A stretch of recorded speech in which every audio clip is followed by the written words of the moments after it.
दर्शक हो नमस्कार, शुभ सकाळ। आज 27 जून रोजी सकाळी 6ची उजनी अपडेट आपण या व्हिडिओच्या माध्यमातून पाहणार आहोत। खरं तर सोलापूर जिल्ह्यातील शेतकऱ्यांचं सातत्यानं या उजनी अपडेटकडे लक्ष आहे। हे आपल्या पाठीमागच्या जे काही व्हिडिओचे व्ह्यूज आहेत त्यावरून लक्षात येते, कारण उजनी धरणामधून सातत्यानं जे काही पाणी सोडलं जाते, वीर धरणातून पाणी येते, त्याचा परिणाम म्हणून उजनी धरणातलं जे काही पाणी सोडलं जाते त्याचा परिणाम हा भीमेचे पाणी पातळी वाढण्यावर झाला आहे आणि त्याचा थेट परिणाम हे नदीकाठच्या शेतकऱ्यांवरती होतोय।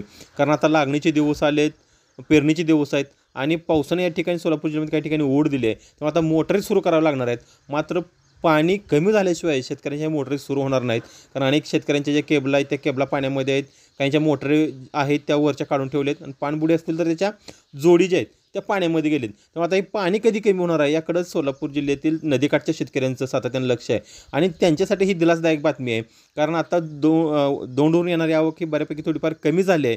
आणि त्याहीपेक्षा महत्त्वाची बातमी म्हणजे उजनी धरणामधून जो काही पाठीमागच्या 4-5 दिवसापासून 10,000, 20,000, 30,000, 50,000 विसर्ग सोडण्यात येत होता, तो सुद्धा विसर्ग या ठिकाणी आता कमी करण्यात आला आहे। आज सकाळी 6ची अपडेट आपण पाहायला गेली तर दौंडची जी आवक आहे ती दौंडची आवक 9,936 क्युसेक, साधारण 10,000च्या आसपास दौंडची आवक आहे।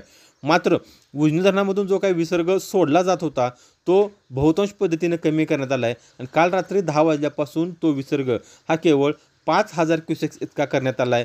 आणि दुसरी महत्त्वाची बाब म्हणजे कॅनॉलच्या लोकांची मागणी होती की आम्हाला पाणी वाढवून दिलं पाहिजे, हेड टू टेल ते पाणी येत नाही आणि त्या दृष्टीनं धरण प्रशासनानं काल सकाळी 9 वाजल्यापासून कॅनॉलसाठी जो विसर्ग सोडला जात होता त्यामध्ये वाढ करण्यात येऊन तो 1,500 क्युसेक्स इतका कॅनॉलचा विसर्ग केला आहे। वीज निर्मितीसाठी 1,600 क्युसेक्स आहे।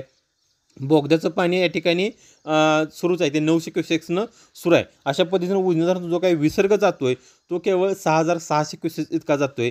आणि उजनी धरणाची जर आपण टक्केवारी पाहायला गेली तर आज सकाळी 6 वाजता उजनी धरणाची टक्केवारी ही 69.45% इतका आहे, म्हणजे साधारण 70%च्या आसपास भरलं आहे। धरणाची एकूण पाणी पातळी पाहायला गेली तर ती 100 TMC आहे आणि उपयुक्त पाणी साठा जर पाहायला गेला तर तो 37.21 TMC इतकं पाणी आहे। काल सायंकाळी 4ची अपडेट आपली काही कामानिमित्त राहिली होती, त्यामध्ये जर आपण पाहिलं तर पंढरपूरमध्ये भीमा नदीचा विसर्ग किती असेल तर तो काल सायंकाळी 4 वाजता हा 52,659 क्युसेक्स इतका भीमा नदीचा विसर्ग होता आणि संगममध्ये तोच विसर्ग हा 62,384 क्युसेक होता। म्हणजे कदाचित पाठीमागच्या काल परवा जे सोडलेलं पाणी होतं ते पाणी पंढरपूरमध्ये पोहोचलं आता आणि त्यामुळे आता हळूहळू हे पाणी पातळी काय होणार आहे, कमी होणार आहे। त्यामुळे भीमा नदीकाठच्या शेतकऱ्यांसाठी ही दिलासदायक बातमी आहे। लवकरच हे भीमा नदीचे पाणी पात्राच्या बाहेर आलेलं होतं, वाढलेलं होतं, ते हळूहळू खाली जाण्यास मदत होणार आहे आणि 1 ते 2 दिवसांमध्ये ही भीमा नदी आपली पूर्वपदावर येणार आहे आणि भीमा नदीकाठच्या शेतकऱ्यांचे जे काय पेरणीचे दिवस आहेत, लागणी खोळंबलेले असतील, जी काही शेतीची कामं राहिली असतील ते कामं आता पूर्ण होण्यास यामुळं मदत होणार आहे। तुम्ही आमचं अपडेट या पद्धतीनं पाहत राहा। उजनी अपडेट पाहण्यासाठी आमचं चॅनल लाईक करा, शेअर करा आणि सबस्क्राईब करा।